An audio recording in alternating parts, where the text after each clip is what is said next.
Hello, freak bitches. People really enjoy you when they're the only ones who know about you. And then as you start getting bigger and bigger, they start looking for holes. Yeah, we blew that up early, though. Yeah.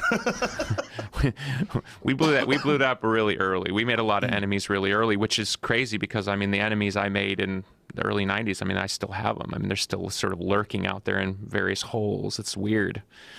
It's like those you know, inner scene rivalries never end, you know? Between bands or? It's like I've had weird experiences with, like, people, not with Nirvana people, but like people who were in the Nirvana world.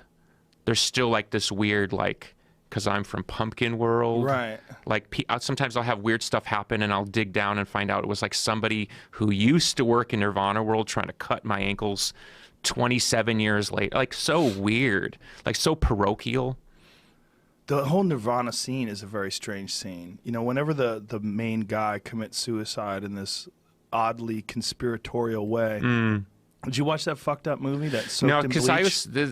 a lot of people don't know, but I was like sort of around for a lot of that stuff. So I know a lot of stuff that I've never sort of talked about. So for me, watching that stuff is like, it's replaying something I don't want to replay, and B, I know a lot of the stuff is not based on fact because I was around for a lot of it. Right. And no one's ever talked to me about it. So people tried to pimp me out like in a Q&A with fans and ask me questions like I'm suddenly going to talk about it. It's Right. like, you know what I mean?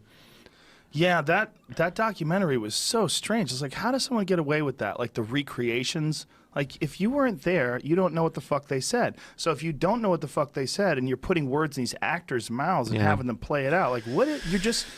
This should be illegal, like, because you're kind of, you know what I'm saying? It's like and especially when you're talking about a murder mystery. Yeah. Like you're saying that it wasn't a suicide. You're at least putting out the idea that it might be a murder, and the way you're doing it is by manufacturing words that you have no idea if they were ever said. Yeah. It's just complete fiction. Yeah, yeah. So like that's I was around for the before, sort of during, and certainly a lot after, and I know a lot of stuff that, again, I know is not in the public domain, and so I go with what I know. Right. You know what I mean? Yeah, but it's that whole Nirvana thing was, I mean, I remember the first time I heard Nirvana, I was a kid in Boston, and this buddy of mine played it for us, and we had never heard anything like that. We were like, whoa. Yeah. Like, this is Great, a new thing. man. Just fantastic. A new thing, right? Like a new, like, and here's every a now and crazy then. little Boston statistic for you.